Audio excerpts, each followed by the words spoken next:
Hey everyone, Julian here today. You requested it and I made it. We're going to be talking about how to make Aphex Twin style acid breakbeat music. As always, you can get the full project files, samples, MIDI, presets, everything from this video is available at the top of the description on my website. Definitely don't miss out. It's a really great template and this will take your tracks to the next level today. There's not another template like this out there on the market, I promise you. So if you want to see more or if you just want to make the best music of your life, click that link at the top of the description, grab it. It's just $5, but it'll really help support me. Plus, it'll really help support you making the best music of your life. Again, this is my goal here is to just give you guys really, really great templates that can really improve the overall quality of everybody's music, and we can all win. Link is at the top of the description. Thanks for the support, guys. And let's dive in. All right, so we're at 139 BPM, and the first thing we have up here actually is this breakbeat.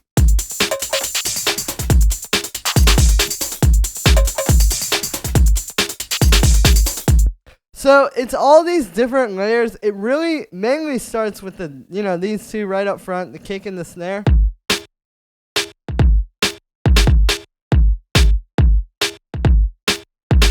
So for the kick, it's pretty simple. It's literally just this one kick layer. I did high pass it a little bit though. I noticed, especially with like when we get to the group processing, this just really helped make the kick kind of be more punchy and a bit more of like focused where you want it. For the snare, it's actually 3 layers. So I took 3 different breakbeats here. 2 actually. That one. And that one. And then you can see we just put those together. So yeah, it's taking these like the snares and just like chopping literally just that. Like it's a whole breakbeat. But you're taking just the snare, and you can use the amp envelope to make it a bit shorter. And then when you layer those together, you get these like big, full compound snares. And it gives you some variation too, because you can have like both of them play and then just one. Both of them and then one. Because that's something I noticed is like what makes these breaks feel really alive is he'll have a few different snares, and then they're kind of like, switching between them.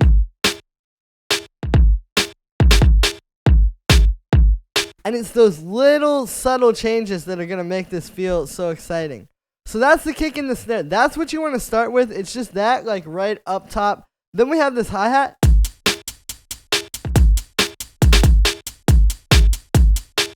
Which this is from a breakbeat as well. So again, taking, actually in this case, just the hi-hat and using the amp envelope. So that's kind of like the main drums. And the reason I want to focus on that is I think when you're making these, it can be tempting to, start getting into all these different background layers, like all this type of stuff. But you really need a foundation to build on before you can do all that. So then we start to go into like some more percussion. We have like this little drum rack and this open hi-hat which fit together.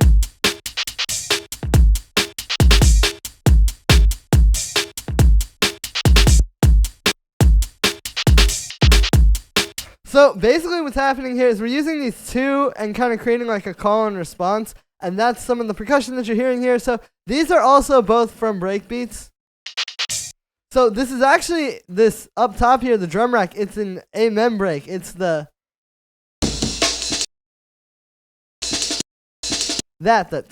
I just took each individual hit from there. You can see and kind of like shaped it a little bit, pitched them down. There's also a little bit of swing in there you can see. And then it goes into this open hi-hat, which that's also sampled from breakbeat.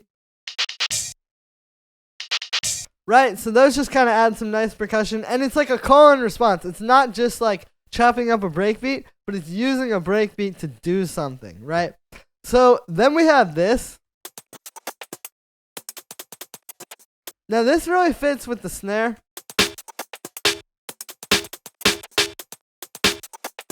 You can hear it's pretty crazy. So what this actually was is this started as a breakbeat that I chopped up a bunch and I did some different stuff too. Like you can hear the reversing there. You can hear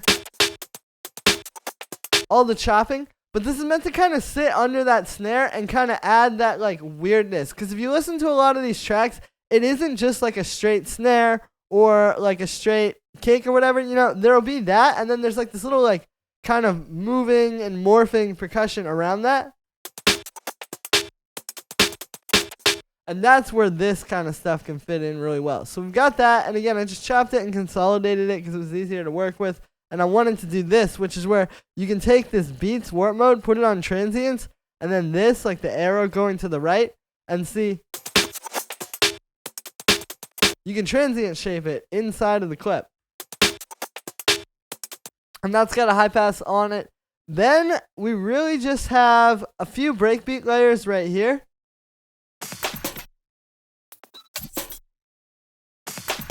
Which if I play those with the kick and snare, you'll kind of hear how they fit in better. Just filling in a little bit more of that background percussion, and also giving some moving stuff, some stuff that's kind of like just popping in for a second and then disappearing and then changing.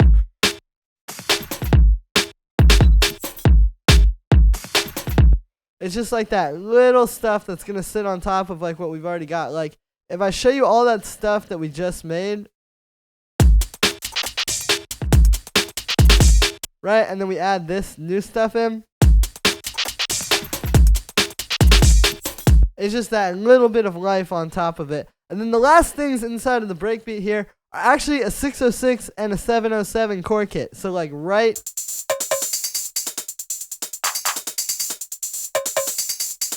out of Ableton, right? You can hear this, and he uses these a ton in his tracks, right? All these classic drum machines get used a lot. It goes really well with the breakbeats because all the breakbeat stuff is very mid-range, right? And then these are all just like little hi-hats and percussions,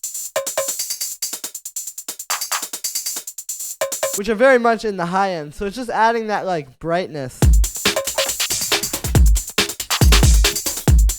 And it also makes the break sound even crazier, right? Because it's kind of doing its own hectic pattern over top of that without covering up all the other stuff. That's why this stuff works so well, is like you can have this be really busy and you can have the other drums be really busy, but they won't clash. And all those are is just the, you know, the straight kits. It's just using only a few drums from them. But then on that whole group of drums, we actually just have a little bit of saturation. Now, you don't want to overdo this. So you see, it's brought up. We've got it on medium curve, so it's a bit heavier already, so you don't need that much drive. We're only blending it at 34%, but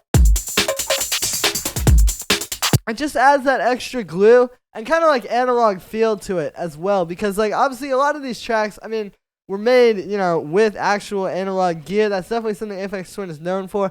But I wanted to show you guys not just how to do it exactly how he did it, but kind of how you could get that vibe in the computer. And this is how you do it. It's just get all your drums into a group and saturate them together. Because it's like, what is the tape machine doing? What is all this analog gear doing? Well, same thing. You would just sum all of your drums into it, and then you would get some sort of saturation, and it would be gluing it all together because it's on the whole group. So, yeah, literally just same thing here, just with an Ableton saturator. Here's without it. With. So it really pulls everything up and just gives it that more analog feel. And that's it for the drums. So then we have the first 303 actually, which is the bass line.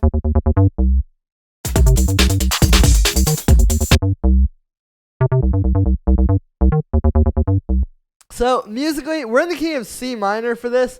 So this is literally just like a very basic C minor scale. If you were to look like a basic C minor chord, a triad would just be root note, minor third, and fifth, right? C, D sharp, and G. Well, here, that's literally all we're using. And then it's just going up an octave on the C and D sharp. It's really the pattern, though. And particularly, like, if you notice, none of the notes here are the same length, right? Like, there's a lot of little fine detail work that I went in and did here to make this pattern, like... Because, see, you get a different groove. If these are all just, like, you know, it's not quite as special as, here, that's like, burp, burp, burp, burp. Like, that's, everybody thinks, oh, you can't get the analog feel inside of a computer. You know, there's little imperfections and stuff. Well, that sounds pretty analog to me. It's just how you work with it in the computer. Like, yeah, if you just want to just draw every note the same, yeah, it's going to sound pretty rigid, but... You can really get this vibe in the computer just as easily as you could. Probably easier because it's all, you know, mapped out for you here. It's just that. And also you can listen to just how well that grooves off the breakbeat too. Like when you're making this pattern, it's not just the notes. It really is like have the drums and kind of build the 303 to that. right? Like it's all fitting together. Now, for the sound on this one, it's made with operator. Aphex uses a lot of these square wave 303s. So that's what I did here. It's a square wave with a low pass filter because we want this to really be like a bass line, right? Like if you listen, this is the low end in the whole track.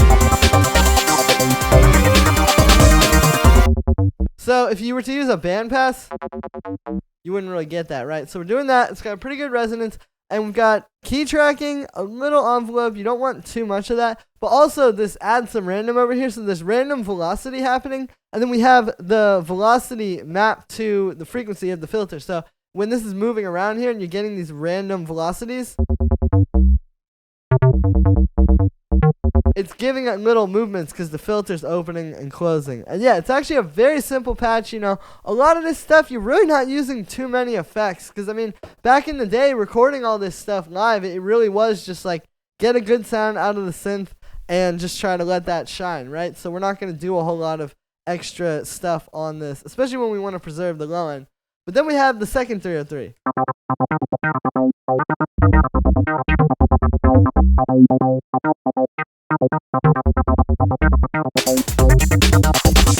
And I want to show you how this all grooves together too. So you notice this is playing a different pattern from that last 303. It's the same notes though, minus the G, right? We're still just using C and D sharp, you know, keeping it really, really simple because you don't want that many notes. You just want like a few notes that you can kind of use as different percussive hits to bounce around, if that makes any sense. And same deal with this one. It's a very like carefully tuned sort of rhythm here. You know, even just having like that note in the middle be longer than the other two.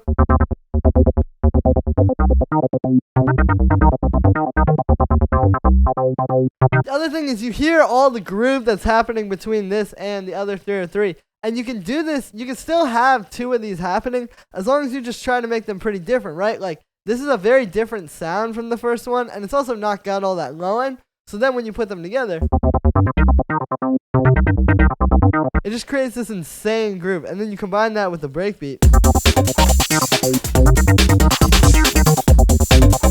And there you go.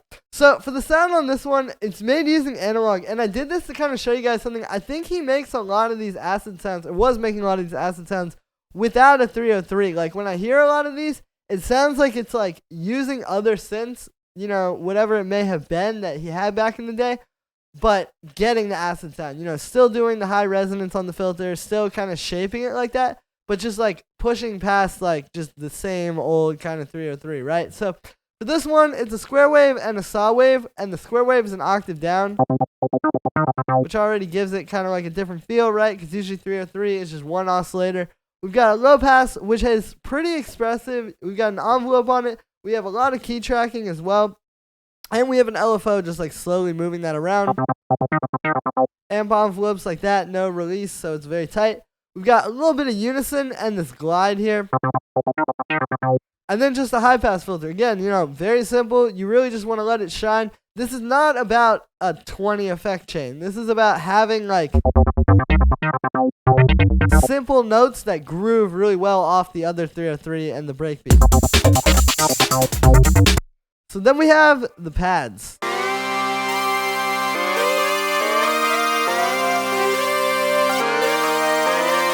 So for the first pad, it's playing this progression here where it's C minor, G, and then A sharp. Or, excuse me, C minor, G minor, A sharp major. And then it goes C minor, D sharp major, F minor. Right? So you're kind of getting like, musically, if we're in the key of C minor, we're going root note, 5th, minor 7th. Then we're going another root note, 3rd, 4th. So see how it's kind of like,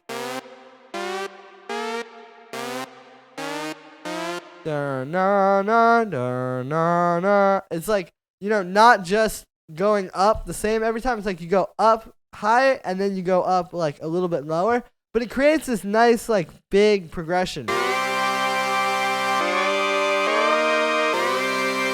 Now around those basic chords, we're doing quite a bit with voicing. So here, for example, okay, so here it's like a 5th, another 5th. We have a root note. Then we actually have this 9th. Right, then here you're getting like that against the 9th. Going up to the third, we have a fifth there as well. So basically, you're going to pick these basic voices where it's going to walk up the scale, and then kind of just notes in that scale over that. And playing with, like, you know, good relationships between those. Like, if we go up here on one chord on the ninth, and then go right up to the third while the root note's moving up, it's going to create a very epic feel. So it's all that happening. Plus the drone up here, where we just have those two kind of like chaotic notes playing the whole time. But the sound on this one is made with analog, so it's 2 saw waves an octave apart. What we're doing here to kind of give it a cool feel though is with analog you get independent pitch envelopes on each of these. So I've got one that's just like sliding into the note and then one with no pitch envelope to get that like brown kind of into it.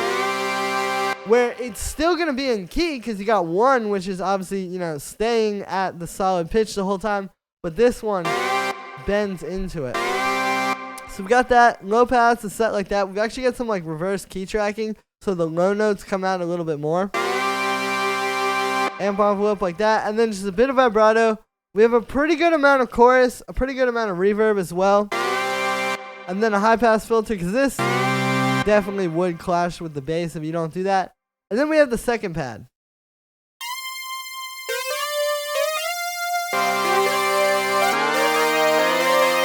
So if you notice, this is not really playing chords, except for some of these moments where there is that like droning C up top.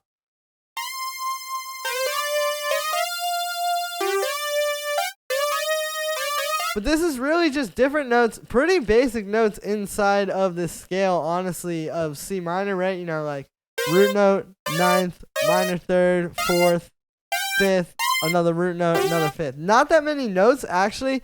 But if you think about it on that musical scale level, you can kind of see like it's just adding some nice, almost like musical texture against the very static chord progression in the pad.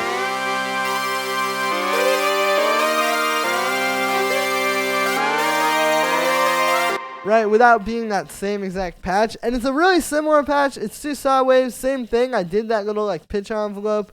You know, there's some vibrato in unison and some chorus. But it's different enough that you can hear like what this is doing on its own. And this is actually adding a lot of movement, because if you just have that pad just like very darn, right, it's kind of static. But all of a sudden you add this in, kind of like adding these like walking up the scale notes.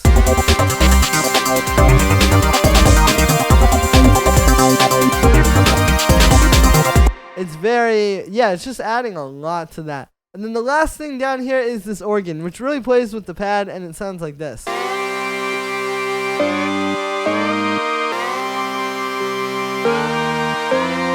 So this is playing some extra melody notes, kind of like lower, but you can hear it just adds this really great movement in the chord progression when it goes up.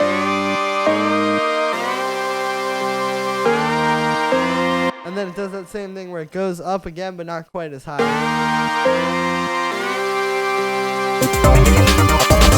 Kind of like helps just guide that progression a little bit. And all that is just that classic house organ sample inside of a simpler, little high pass filter, and there you go.